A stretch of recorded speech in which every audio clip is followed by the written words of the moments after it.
Shalom buat semua yang hari ini dilantik. Kita percaya ini bukanlah sekedar pelantikan, tetapi ini adalah awal di mana engkau bertanggung jawab di hadapan Tuhan dan manusia. Bahwa dalam hidupmu akan menjadi berkat, dan Tuhan akan bawa terus bapak-bapak dan semuanya untuk naik dan menjadi makin mulia, makin luar biasa, makin diberkati oleh Tuhan dan manusia. Sebelumnya mari kita berdoa. Biarlah ini menjadi pesan supaya di depan segala kepentingan, segala kemuliaan, segala yang kita buat memuliakan nama Tuhan. Tuhan, kami bersyukur buat hari ini. Kami bersyukur buat setiap yang akan dilantik. Kami bersyukur Tuhan, biar mereka hari ini mendapatkan sesuatu yang ajaib. Biar mereka tahu ini adalah awal daripada sebuah kemenangan, sebuah kepercayaan, sebuah tanggung jawab. Hamba berdoa biar urapan-Mu Tuhan melanda kami semuanya. Biar ini merupakan masa depan. Ini juga merupakan sebuah panggilan dan destiny. Terima kasih Tuhan. Mari Roh Kudus berbicara. Mari Yesus lakukan. Biar mulai hari ini Kau berikan kami karunia demi karunia. Kau berikan kami kekuatan, hikmat dan pengertian. Mari Tuhan berbicaralah. Terima kasih Tuhan. Di dalam nama Bapa, Putra dan Roh Kudus kami berdoa. Amin, amin, amin. Sekali lagi hari-hari ini kita akan menghadapi sesuatu masa yang baru. Dan pada waktu masa yang baru saya berharap Bapak semuanya menjadi murid-murid pelajar yang menjadi garam dunia. Tuhan sendiri berkata, jadilah garam dunia. Karena garam walaupun kita cuma sedikit, tapi kita akan punya pengaruh dan dampak yang luar biasa. Mari kita baca di dalam Matius 5 ayat 13. Kamu adalah garam dunia. Jika garam itu menjadi tawar, dengan apakah ia diasinkan? Tidak ada lagi gunanya selain dibuang dan diinjak orang. Kita adalah garam dunia. Dan tahukah bahwa garam dunia memiliki 14.000 fungsi? Jadi tidak mungkin kita tidak berguna. Tidak mungkin kita tidak dipakai Tuhan. Tidak mungkin kita tidak menjadi orang yang punya dampak. Karena kita adalah garam. Kita punya 14.000 fungsi.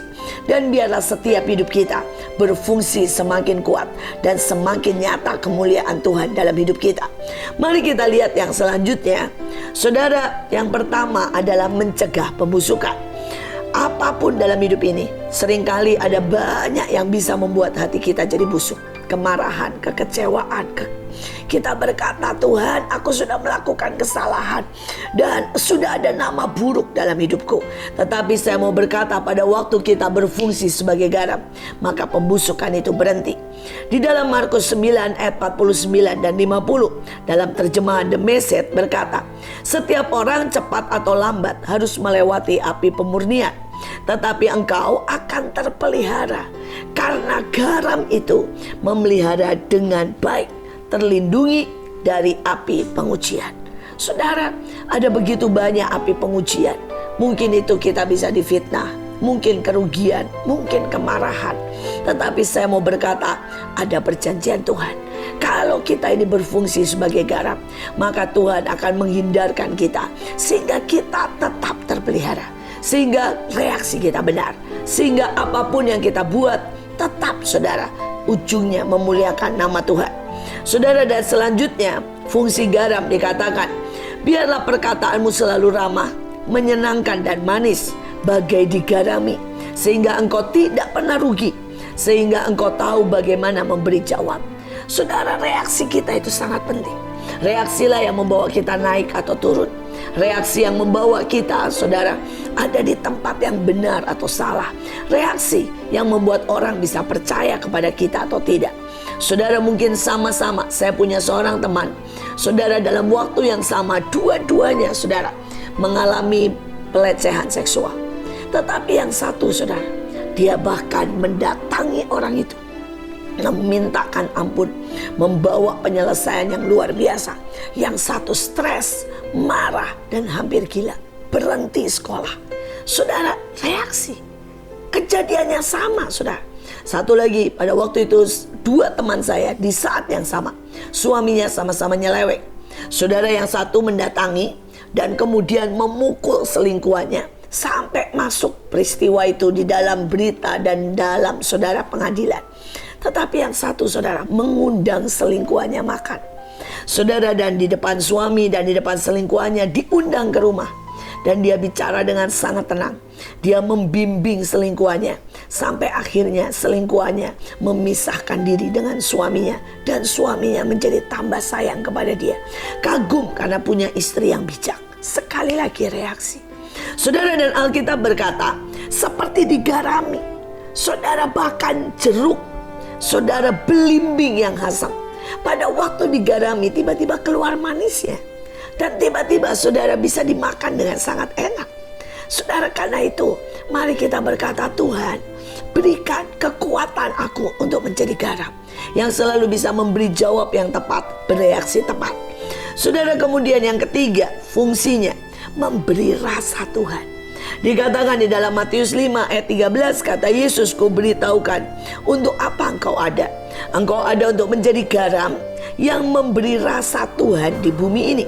Jika engkau kehilangan keasinanmu, bagaimana orang dapat mengecap keilahian? Engkau kehilangan fungsi dan akan berakhir di tempat sampah. Saudara, sekali lagi saya mau katakan buat saudara.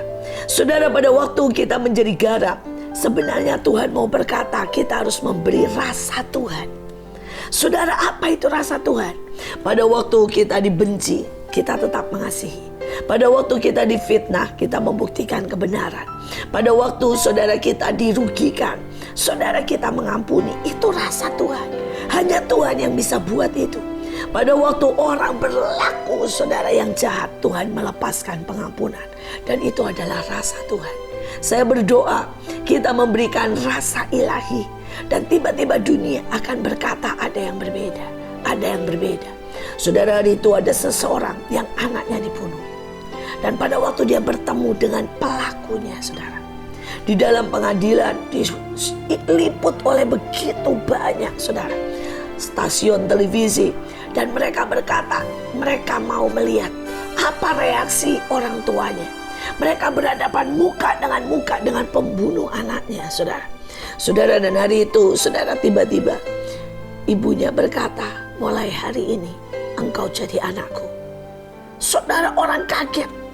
Dia berkata, engkau mengambil dan membuat anakku ada di surga. Aku sekarang tidak punya anak. Dan mulai hari ini, bolehkah, maukah engkau menjadi anakku? Saudara, dan pembunuh ini menangis, saudara. Dan dia berkata, bagaimana engkau bisa berkata demikian? Dia berkata, karena Yesus mengajari aku untuk berkata demikian. Untuk bereaksi seperti itu. Bahkan pada waktu dia disalib, dia berkata, Bapa, ampuni mereka. Karena mereka tidak tahu apa yang mereka buat. Saudara, tiba-tiba seluruh pengadilan menangis. Saudara, itu menjadi sebuah bau Tuhan. Rasa ilahi yang tersebar begitu rupa, saudara. Sampai itu menjadi pembicaraan seluruh negara. Saya berdoa, biarlah kita memberi rasa ilahi. Saudara, maka dunia akan melihat ada sesuatu yang berbeda. Saudara, pada waktu Ahok diketok, saudara, 2 tahun. Dia berkata di depan semua orang. Dia berkata, aku mengampuni. Tetapi semua orang yang memfitnah, engkau akan berurusan dengan Tuhan. Saudara, dan kalau saudara lihat hari-hari ini, di mana-mana semua orang yang dulu memfitnah Ahok ada di dalam penjara. Dan dunia berkata, apa yang dikatakan Ahok terbukti. Mereka berurusan dengan Tuhan. Saudara, sekali lagi, ini adalah sesuatu yang ilahi. Rasa yang tiba-tiba, saudara, dunia tidak bisa memungkiri ada Tuhan di dalamnya. Biarlah dalam hidup kita, dalam segala aspek yang kita buat. Kita mungkin, saudara, ada di sekolah. Kita mungkin nanti keluar, ada di perdagangan. Mungkin kita ada di dunia hitam sekalipun. Saya berharap, saudara, hari-hari ini ada rasa Tuhan lewat hidupmu. Saudara, beberapa teman yang sedang ada dan sedang mengalami seperti saudara. Saudara di penjara Bancai, saudara Bandung. Saudara, mereka melakukan apa? Mereka menyanyi dan menyembah Tuhan. Saudara, setiap pagi mereka memuji dan menyembah Tuhan. Saudara, dan pada waktu COVID terjadi sesuatu yang ajaib. Saudara, mereka yang setiap pagi memuji dan menyembah Tuhan, tidak ada satupun yang kena COVID. Di tengah semua saudara terkena. Sampai mereka berkata bahkan di dalam satu sel, saudara, semua terkena, mereka tetap tidak terkena. Saudara, dan ditanya bagaimana mungkin? Mereka berkata kuasa pujian dan penyembahan. Ada rasa ilahi. Ada rasa ilahi. Saya berdoa sekali lagi, biarlah kita memberi rasa ilahi di dalam hidup kita. Kita lihat yang selanjutnya. Saudara, mengubah kotoran menjadi bahan bangunan. Saudara, kalau saudara pernah mendengar dan pernah lihat, itu terjadi di pulau saudara di Indonesia, tapi juga itu terjadi di India. Saudara, mereka juga memanfaatkan itu di Tibet. Saudara, kotoran itu dicampur dengan garam dan saudara dibiarkan, maka tiba-tiba itu berbau hilang. Saudara, bau busuk itu hilang dan kemudian dijadikan semen atau plester. Saudara, ajaibnya, saudara, itu mengeras. Itu sesuatu yang sangat ajaib. Itu tiba-tiba saudara bisa berubah. Dan saya mau berkata, seberapapun kotornya hidup kita, seberapapun kita pernah berbuat salah, seberapapun orang pernah mencoreng dalam nama kita, bahkan hari ini mungkin saudara belum keluar dan saudara masih dituduh, saudara masih mengalami dan menerima hukuman. Saya mau berkata, kuasa garam, kuasa Tuhan akan membuat hidupmu berbeda. Dimanapun kau berada, kau akan jadi berkat. Kau tidak akan lagi disebut mereka yang membuat onar, mereka yang buat masalah, sumber keonaran. Tapi engkau akan disebut sumber berkat, sumber hikmat, sumber kemuliaan, sumber sukacita. Dan saya percaya Tuhan akan mengerjakan melalui hidupmu mulai hari ini. Saudara, ada begitu banyak manfaat dalam kehidupan. Itu melancarkan metabolisme, meringankan saudara ya, bronkitis, membuat rileks tubuh dan sebagainya. Tapi poinnya saya mau berkata bahwa kita mulai hari ini, sejak engkau dilantik, maka engkau adalah garam dunia. Maka berfungsilah untuk menjadi berkat dan jangan menjadi batu sandungan. Tapi bagaimana supaya kita benar-benar menjadi garam dunia, saudara? Bagaimana supaya kita terus berfungsi dan begitu luar biasa? Maka hiduplah dalam hukum dan ketetapan yang baru. Saudara, hukum dan ketetapan yang baru adalah hukum kasih. Bukan hukum saudara mata ganti mata. Bukan hukum saudara di mana kita marah karena kita diperlakukan tidak adil. Tapi ada satu hukum yang membuat kita menjadi garam, dan garam yang sungguh-sungguh berfungsi, yaitu hukum kasih. Mari kita baca ayatnya di dalam Matius 22 ayat 37-39. Kasihlah Tuhan Allahmu dengan segenap hatimu, dengan segenap jiwamu, dengan segenap akal budimu. Itulah hukum yang terutama dan yang pertama. Dan hukum yang kedua yang sama dengan itu ialah kasihilah sesamamu manusia seperti dirimu sendiri. Saudara, ini adalah sebuah hukum yang luar biasa. Saudara, Tuhan bilang kasih Tuhan Allahmu dan kasih sesamamu manusia seperti dirimu sendiri. Tetapi saudara, bagaimana ya tingkatan hukum? Saudara, tingkatan hukum adalah yang pertama hukum Taurat. Artinya kalau saudara menabur, maka saudara akan menuai. Kalau saudara menabur kemarahan, saudara akan menuai kemarahan, dimarahin orang lagi. Tapi kalau saudara menabur kasih, menabur senyumlah yang paling gampang, pasti saudara akan menuai senyum. Saudara, ada kedua adalah hukum iman. Saudara, dan Galatia berkata bahwa kita hidup bukan karena apa yang kita buat, tapi karena iman.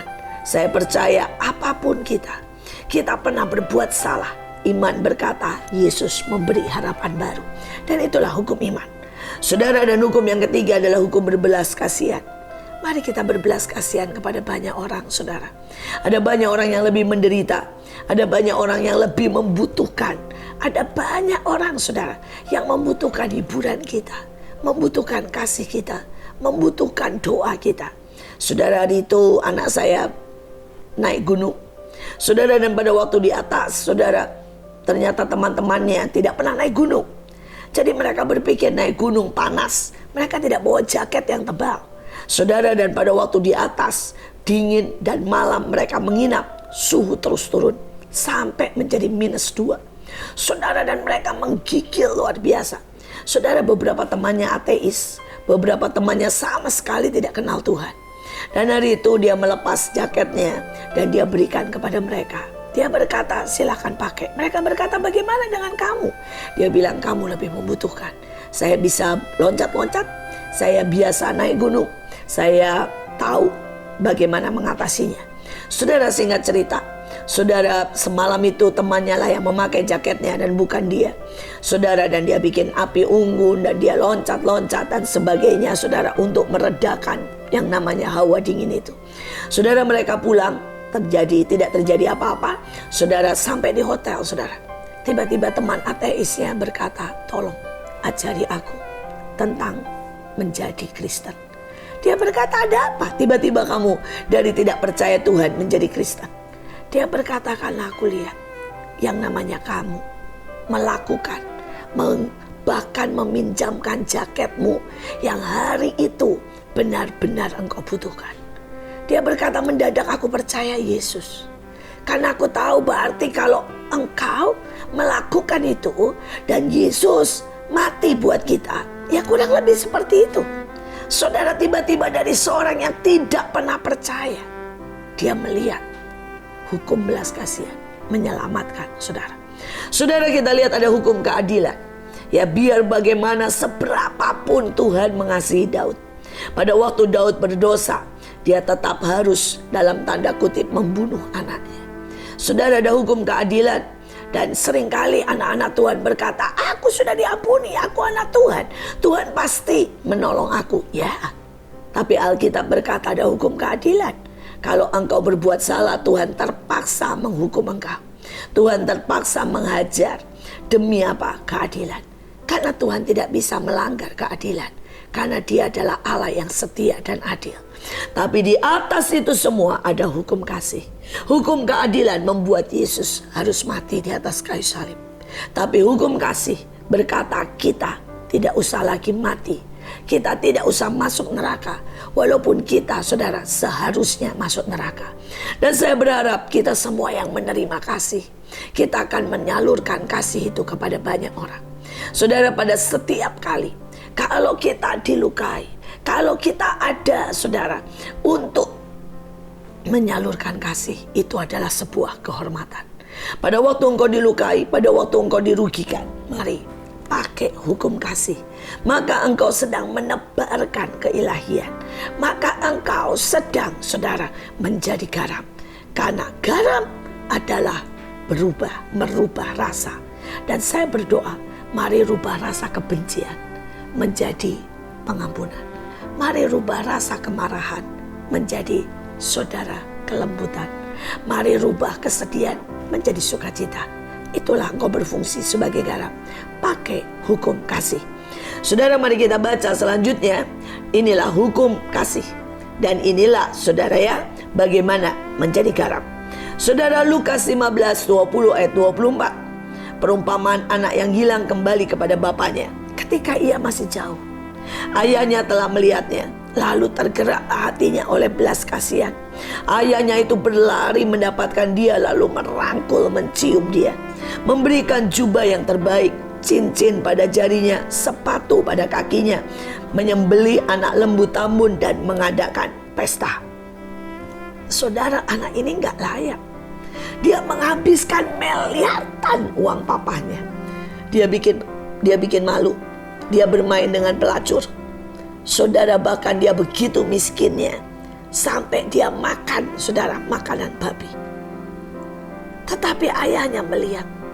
Dan pada waktu ayahnya melihat dari jauh dengan bau yang luar biasa, kotor, dekil, saudara, ayahnya berlari menyambut dia, memeluk, menciumnya, bahkan membuatkan pesta.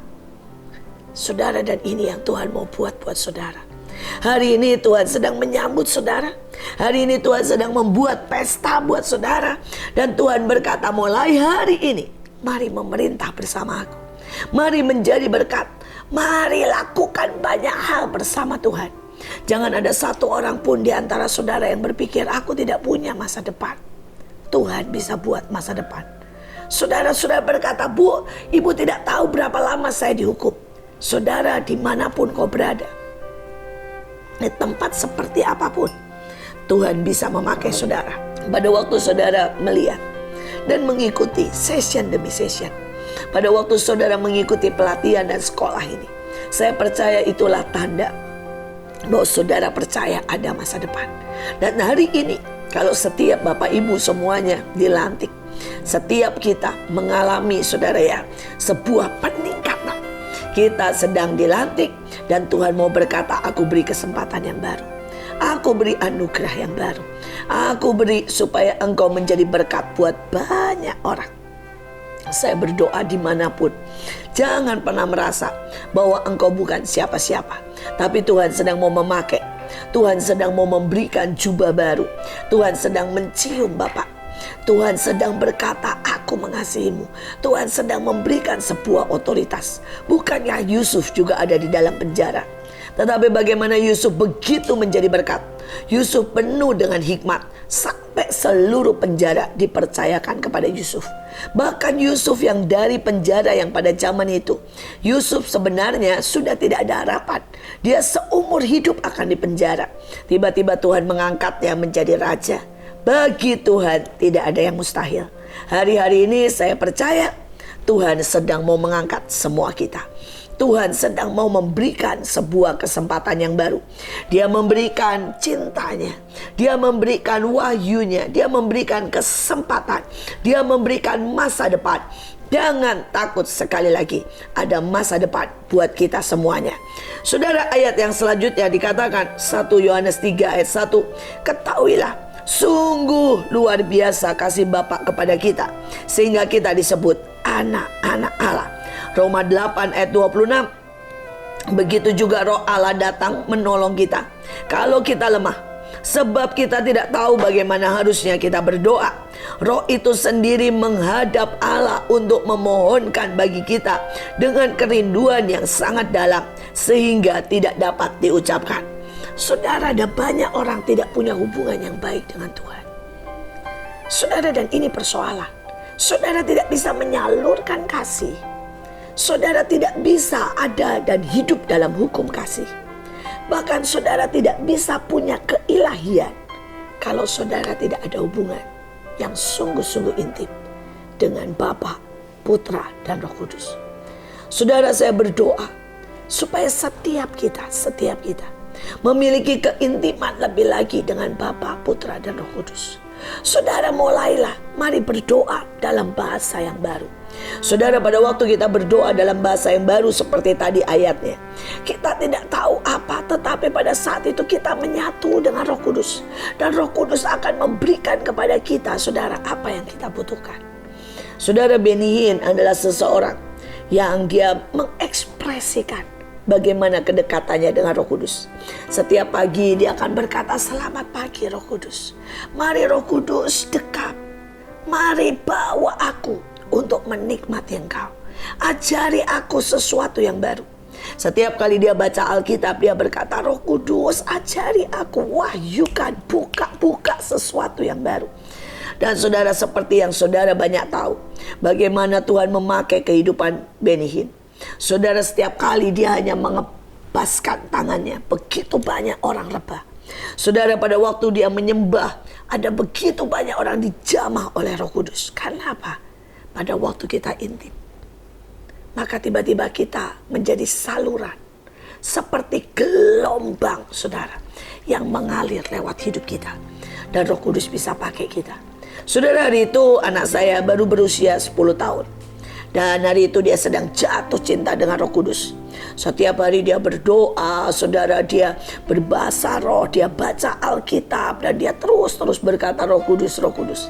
Dan dia ke sekolah, saudara. Dan di sekolah tiba-tiba hari itu dia melihat gurunya sedang merokok di luar sekolah. Saudara, dan dia datangi dan dia berkata, Pak, jangan merokok Pak, merusak Pak. Dan gurunya tiba-tiba berkata, saya sedang banyak masalah. Saya sedang banyak pergumulan. Dia bilang, maaf ya, saya merokok tidak memberi contoh yang baik, tapi saya benar-benar sedang stres. Saudara, dan tiba-tiba anak usia 10 tahun ini berkata, boleh gak Pak saya doain? Saudara, dan gurunya berkata, oh boleh. Ya, saudara, dan dia memegang tangan gurunya. Dan pada waktu dia memegang tangan gurunya, saudara, bahkan dia belum sempat berdoa, dia baru berkata, Roh Kudus tolongi, tolongi. Tiba-tiba guru ini jatuh, saudara. Dan guru ini tiba-tiba berbahasa yang baru, saudara. Saudara, dan guru ini tiba-tiba, saudara, mengalami Tuhan dengan luar biasa. Saudara, guru ini tertawa, dapat holy laughter, saudara, dan dia berkata, terima kasih ya. Tiba-tiba aku plong, aku sembuh, aku merasakan suatu sukacita. Dan dia bilang, dia buang rokoknya, dia bilang, aku tidak butuh ini rokok lagi. Saudara, kalau Tuhan bisa pakai anak umur 10 tahun, maka Tuhan bisa pakai semua kita. Tetapi kuncinya apa? Sekali lagi simple. Kuncinya adalah keintiman kita. Pada waktu kita intim dengan Bapa, kita intim dengan Roh Kudus, kita intim dengan Yesus, maka hidup kita ini akan jadi saluran. Saudara, dan itulah hukum kasih. Dan tiba-tiba saudara, kasih itu akan menerpa semua orang. Ada satu lagi kesaksian, saudara, dan hari itu ada seorang anak, sekali lagi seorang anak yang simple sekali. Saudara, dia tiap hari berdoa, dia baca Alkitab, dan dia ngobrol sama Tuhan, Saudara, neneknya itu belum kenal Tuhan. Dan neneknya sangat-sangat, saudara ya, agama Buddha, sangat memegang dan sangat menginginkan buat semua anak cucunya tetap ada di agama Buddha. Saudara, dan pada waktu dia lihat anak ini, omanya marah-marah. Dia berkata, nanti bagaimana? Siapa yang merawat oma? Kalau oma meninggal, siapa yang mendoakan oma? Dan bla bla bla. Saudara, dan anak ini cuma berkata begini deh oma, ya. Satu kali aja oma datang ke baktian, nanti saya juga satu kali ikut oma, katanya. Saudara, dan ini anak langsung berdoa, puasa, minta Tuhan, berkata, Tuhan jamah, Tuhan jamah. Akhirnya omanya berkata, oke, kita janjian ya, saya satu kali ikut kamu dan kamu nanti satu kali ikut saya. Saudara, karena omanya pengen untuk anak ini ikut dia, jadi dia mau, saudara, satu kali ke gereja. Saudara, dan pada waktu omanya satu kali ke gereja, saudara, baru masuk ke gedung gereja, saudara, dan kemudian duduk di sebelah anak ini, dan anak ini mulai pegang tangan omanya. Tiba-tiba omanya tidak berhenti menangis, saudara. Tidak berhenti menangis. Dia menangis dan menangis. Dia berkata, seperti ada orang yang memeluk, seperti hatinya dipegang, seperti, saudara, dia merasakan kasih yang tidak pernah dia rasakan. Sekali lagi, inilah hukum kasih. Saudara, anak ini masih kecil, dia cuma pegang tangan omanya dengan berkata, Tuhan, tolongi oma, biar oma selamat dan ketemu engkau. Itu pun doa di dalam hati. Saudara, tetapi kasih tidak pernah gagal. Saudara, tiba-tiba anak ini menjadi saluran kasih, karena anak ini hidup dalam hukum kasih. Saudara, dan singkat cerita, anak ini tidak jadi dibawa ke tempat omanya, tapi omanya yang terus ke gereja, dan akhirnya omanya terima Tuhan, dan omanya diselamatkan. Siapapun, saudara, satu sentuhan bisa merubah seseorang. Saudara, kata-kata kita bisa menyelamatkan orang. Perbuatan baik bisa membawa masa depan. Hari ini, ayo hidup melekat dengan Tuhan. Ayo hidup dalam hukum kasih. Dan hukum kasih adalah penyatuan kita dengan Tuhan. Pada waktu Bapak kesepian, pada waktu saudara-saudara merasa tidak punya apa-apa, ada Tuhan. Dan Tuhan cukup buat kita. Yesus enough buat setiap kita. Dia lebih dari enough, more than enough. Dia akan berikan apapun yang engkau mau. Saudara, saya memulai pelayanan dengan tidak punya apa-apa. Kalau hari ini ada sekolah, kalau hari ini ada pelayanan STT di mana-mana, sekali lagi Yesus more than enough. Tuhan yang datang, Tuhan yang menyuruh kita, Tuhan yang membuat kita bergerak, Tuhan yang melengkapi, Tuhan yang menyediakan, bahkan Tuhan yang bertanggung jawab. Sekali lagi, jangan takut. Dia Tuhan yang sangat mencintai kita, tapi memiliki keintiman. Saudara, kita lihat yang namanya hukum kasih yang kedua adalah bagaimana kita bersatu, bagaimana kita mengasihi, bagaimana kita bersikap dengan sesama manusia. Ayatnya berkata di dalam Yohanes 35 ayat 3, Yohanes 13 ayat 35, dengan demikianlah semua orang akan tahu bahwa kamu adalah murid-muridku, jikalau kamu saling mengasihi.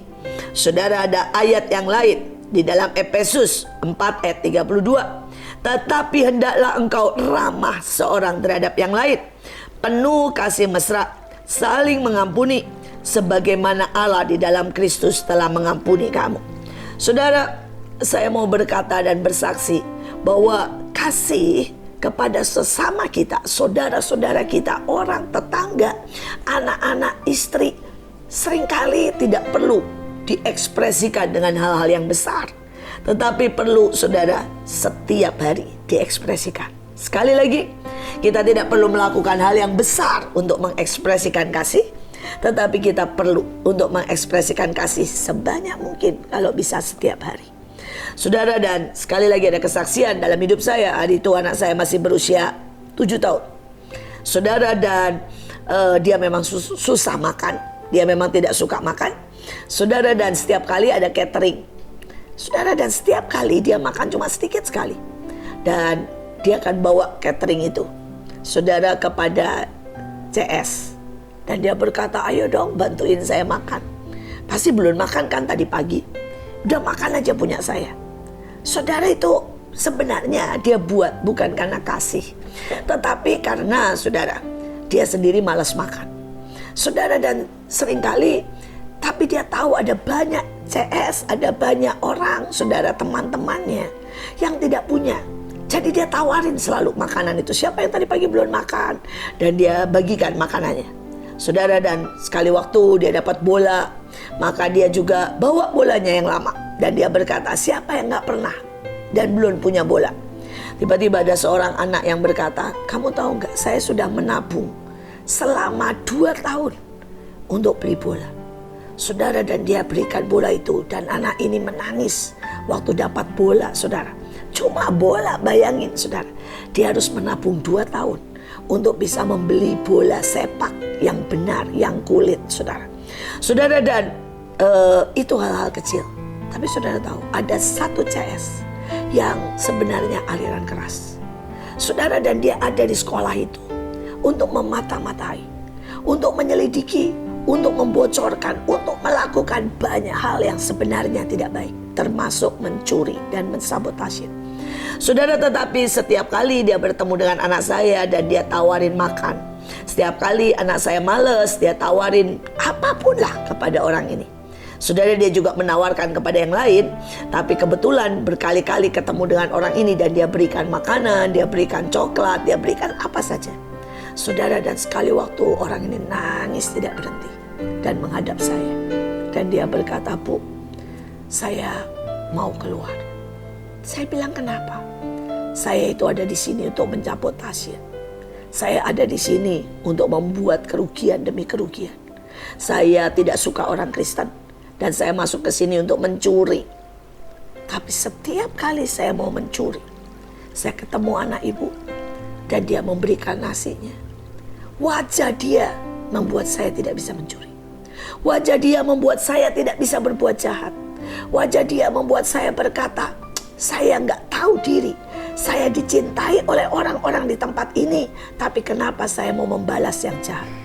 Dan dia berkata, bahkan saya lama-lama percaya bahwa Yesus yang benar bukan agama saya.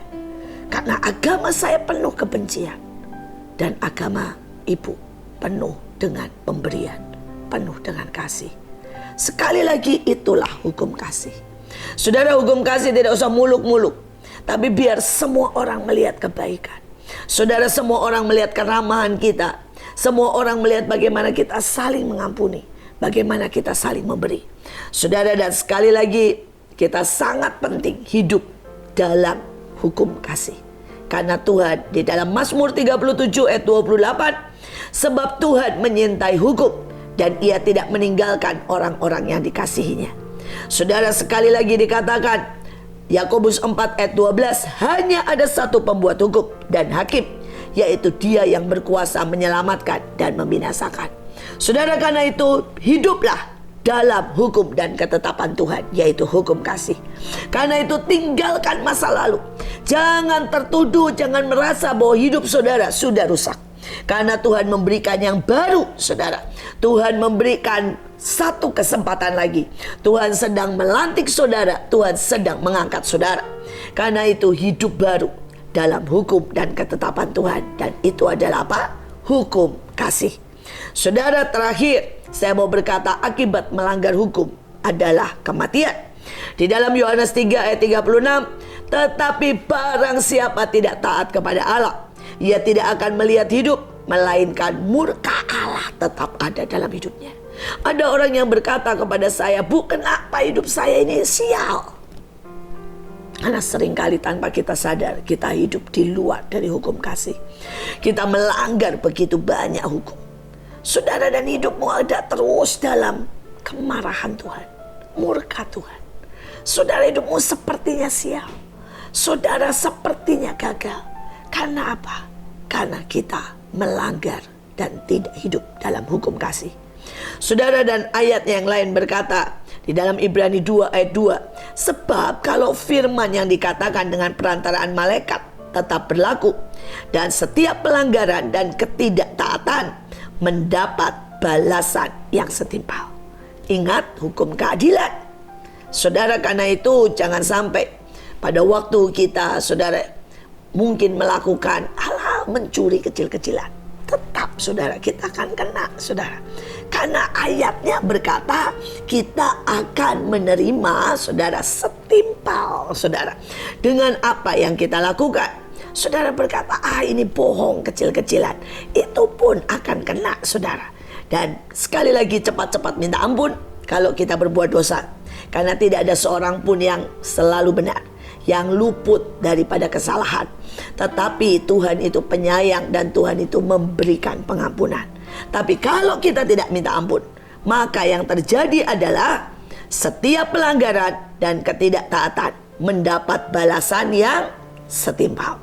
Saudara, tetapi ada berkat besar, ada anugerah besar kalau kita hidup dalam kasih. Ayatnya berkata di dalam Mazmur 106 ayat 3, berbahagialah orang yang berpegang pada hukum dan melakukan keadilan di segala waktu. Jadi yang pertama, saudara pasti berbahagia. Saudara, dalam hidup saya merasakan sukacita Tuhan. Saya melihat bagaimana anak-anak saya bertumbuh dalam Tuhan. Saya melihat bagaimana, saudara, apapun yang saya buat Tuhan menjadikan berhasil. Tuhan mengangkat. Saudara, saya tidak terlalu pandai, tapi saya melihat Tuhan memberikan orang-orang datang untuk menolong saya. Kenapa? Hiduplah dalam kasih. Saudara, ayatnya bahkan dikatakan di dalam Imamat 26 ayat 3 dan 12. Jikalau kamu hidup menurut ketetapanku, maka aku akan memberi kamu hujan pada masanya, sehingga tanah itu menghasilkan, saudara. Pohon-pohon di ladangmu akan memberi buah. Kamu makan sampai kenyang. Ini janji Tuhan. Saudara, kalau engkau hidup dalam kasih, tidak mungkin kelaparan. Kalau saudara hidup dalam kasih, saudara tidak mungkin mengalami, saudara, yang namanya anak cucumu sampai meminta-minta. Saudara, saya melihat itu dalam hidup saya, orang tua saya. Saudara, kami pernah miskin, ya. Tetapi saya melihat kami tidak pernah meminta-minta. Ada berkat Tuhan jalan keluar, hikmat, ide. Saudara, hari itu kami tinggal di Papua. Dan tidak ada apa-apa, semua sangat mahal. Saudara, gaji ayah saya cuma bisa hidup buat 1 minggu. Saudara, dan tiba-tiba ibu saya mendapat ide untuk membuat es membu. Dan hari itu, saudara, di sana tidak ada toko, tidak ada orang yang tahu es membu. Saudara, ibu saya membuat es membu cuma air dan kemudian dikasih warna dan dikasih gula, cuma itu, saudara. Saudara, dan dicoba, suruh orang-orang Papua itu mencobanya. Saudara, dan mereka sangat suka. Dan saudara, itu antrean yang namanya es membu bisa sangat panjang, ratusan orang. Dan mereka bayar dengan apa? Mereka tidak punya uang, saudara. Mereka bayar dengan emas. Saudara, seketika keluarga kami dari sangat miskin menjadi sangat kaya. Saudara, emas itu kami tukarkan dan kami menerima sangat banyak. Ayah saya bisa beli mobil, beli rumah, saudara, beli apa saja, saudara. Bayangkan saudara, 1 es membu bisa dibayar dengan kerikil emas saudara. Dan mereka nggak peduli. Mereka juga tidak bisa potong emasnya. Jadi kadang-kadang mereka kasih kerikil besar, kerikil kecil. Cuma kami berkata kalau kerikil besar kami kasih 4 es membu. Dan mereka bilang ambil saja kerikilnya. Karena kami bisa ambil lagi ya di sungai-sungai. Saudara bisa bayangkan. Bagaimana mungkin tiba-tiba Tuhan merubah hidup kami. Satu lagi, hiduplah dalam kasih. Pada hukum kasih, Alkitab berkata, maka apapun yang kau buat memberi hasil, dan engkau akan makan sampai kenyang. Saudara, saya berharap pelantikan ini akan membawa kita dalam hidup yang baru. Dan hidup yang baru adalah hidup di dalam kasih. Hidup yang baru dalam hukum dan ketetapan Tuhan. Sekali lagi, Tuhan punya yang ajaib buat semuanya. Tuhan mau angkat, Tuhan mau jadikan besar, Tuhan mau kita semuanya semakin kuat dan penuh kemuliaan Tuhan. Mari kita berdoa. Tuhan, terima kasih buat hari ini. Inilah hari pelantikan. Dan hamba percaya engkau sendiri yang menumpangkan tangan masing-masing kepada anak-anakmu. Kami berkata, Tuhan beri hikmat. Mulai hari ini semua kutuk, semua yang lama yang bukan dari Tuhan dipatahkan. Semua sifat-sifat yang buruk, semua temperamen, semua kelemahan sudah dihabiskan. Dan kami percaya mulai hari ini semua mengalami hidup yang baru. Hidup di dalam hukum kasih. Hidup di dalam hukum Tuhan. Hidup di dalam hukum iman. Dan mereka semua berfungsi menjadi garam.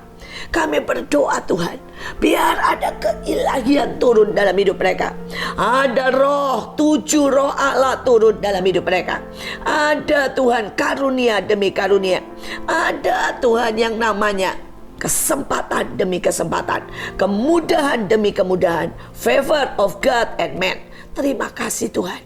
Hamba berdoa berserahkan semua anak-anakmu yang dilantik. Biar mereka naik dan tidak turun, menjadi kepala dan bukan ekor. Apapun yang dibuat berhasil. Engkau berikan mujizat demi mujizat. Bahkan engkau membuat mereka semua bersinar seperti bintang-bintangmu. Terima kasih Tuhan. Biar kesehatan, kekuatan, damai sejahtera turun dalam hidup kita semua. Di dalam nama Tuhan Yesus kita sudah berdoa. Amin.